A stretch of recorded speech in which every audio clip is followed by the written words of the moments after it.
Big game energy coming on Wednesday night for Manchester United. An away trip to Newcastle. Not an easy ground for us. And with 2 games in 4 days, it will be a test for Carrick's side. Will he make any changes? Will he have to? With 2 games in such quick succession. Let's run through all the team news for both teams ahead of the game, as well as my match prediction. Can we end the Anfield, Emirates, Selhurst Park, and St James's Park bad records all in the same season? Right then, shall we get on with this one? Because Newcastle away, it's going to be a tasty game tonight. Newcastle might be missing a few players. They might be out of form. But St James's Park, 8:15 Wednesday night, United coming to town. You know they're going to be bang up for it. You know it's going to be their cup final. And you also know it's a big opportunity again. This time, because Liverpool are just crap this season. They've lost against Wolves. And Villa are playing Chelsea, and there might be drop points in both there. I'm going to run through team news, my predictions. You can let me know what you think in the comments, as you always do. Let me tell you some stats, though, about Newcastle. Right? They've lost their last 3 at home. They conceded 8 goals against Villa, Everton. I can't remember the third one. Either way, they've lost 3 in a row. They're, 7 points off 7th? Like Newcastle, I knew their season was bad. They're 13th, people. My word, it's not working out for Eddie Howe right now.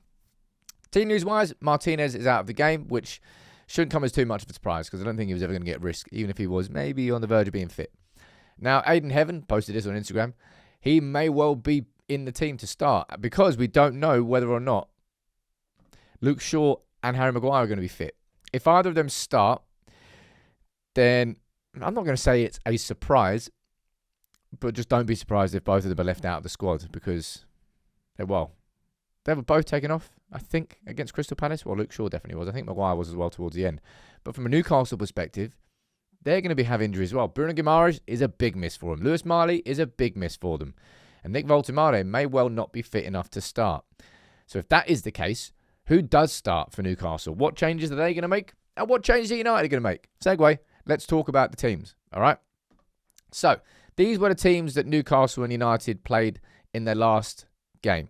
So if Voltemade is out, what did Newcastle do up front? Do they push Joe Linton forward? Maybe bring in Willock into midfield? Possibly.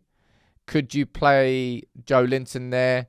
Maybe bring Barnes up? I don't know if I'm being completely honest. Just for all intents and purposes, let's just do that. Bring Barnes in, play him in the middle, and then play Joe Linton further forward. If it's not Joe Linton playing further forward, they're not really going to have any sort of presence aerially. And their threat, you know where their threat's going to come from. You know what they're going to play towards. It's going to be their wide players. It's going to be trying to get in behind and trying to cut crosses back. That's going to be the Newcastle playbook tonight. Whether or not it works, we'll find out. But from United's perspective, what is my prediction for the starting 11? Let's do it if Shaw and Maguire are both out, all right? Because that just makes it a bit easy. Shaw on the bench, or maybe not easy, but probably in reality it's going to happen.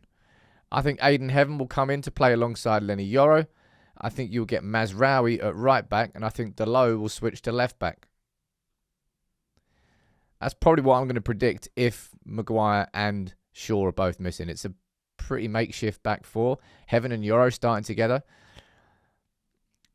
It doesn't strike me that our centre-backs are going to be that busy in the sense that there's going to be a lot. There's not like, there probably shouldn't be too much of a physical pressure.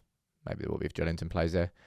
But I expect Newcastle to go wide more often than not. And I expect United to drop into our shape, 4-4-2 out of possession, which has protected our centre-backs and protected our central midfielders in most of these big away games. Or just most of the games, really, under Michael Carrick. So that's my back 5 prediction.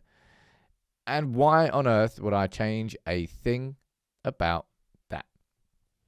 It's been a pretty consistent partnership, Casemiro and Manuel. I didn't quite realise just how impressive Casemiro had been bringing the ball forward, line-breaking passes. But look towards him for making those sorts of passes. And I have there. Why would you not back Bruno Fernandes to be man of the match again? You're definitely starting him. The question is, are you starting Sesko or are you starting Ahmad? I think that's the only choice there really is in attack. I suppose it kind of depends on how Carrick wants to play here.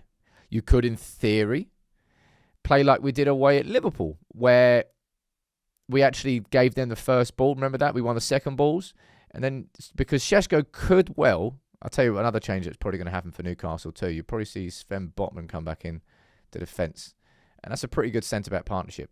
So there is a chance that Sesko could be... I'm not going to say he's going to get bullied, but that is a heck of a physical battle if he's there up against these two centre-backs for Newcastle. So maybe... I'm just speaking devil's advocate here. I'm just saying options. You could play Mbeumo through the middle, bring Sesko off the bench, put Ahmad back wide, and play in that formation, really. Would I do that? No. Do I want to see that? No. I want to see Mbeumo hold his position on that right wing. I want to see Sesko playing up front. And I want to see Cunha on that left. And I want bang, bang, bang. The three players that Newcastle tried to sign, wanted to sign. And then they signed Visser, Ilanga and Voltemada instead. Shame. I want all three of them to start. And I want them to be G'd up by the occasion. It's going to be a spicy game tonight. It will be. Even if they don't have Bruno Guimaraes. Even if they don't have Lewis Miley. Tonali, we're all going to be watching him to see how he plays.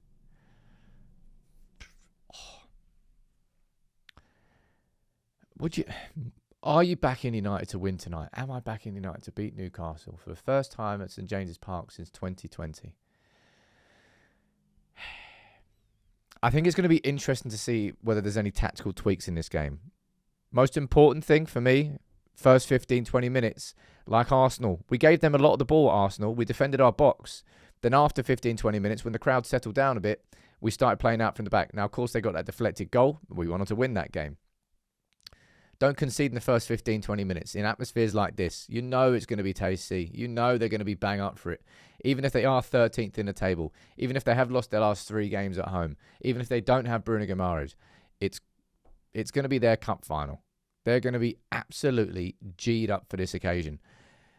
I think the only thing you've really got to be worried about Newcastle going forward is the pace, like raw pace. So it's going to be tough if it's Delo and Mazraoui. It would be tough if it was Shaw there as well and Delo on the right-hand side. We don't have the most rapid of fullbacks. Probably going to be the weakness in this team. I hope Senny doesn't have a busy game, but if he does, I back him to do well. My prediction, though, I think I'm going to go for a 2-1 win or a 2-2 draw. Oh, man. Please win tonight. It feels like it could be a big one. Really, for the fact that Liverpool have already lost and Villa play Chelsea. All three teams could drop points around us. I'm going for a 2-1 win. Only change I'm making is... No, 2 changes. Heaven and Mazraoui. Both in from the start for Shaw and Maguire. I'm going to keep Sesko in there. And we've got Ahmad to come on from the bench.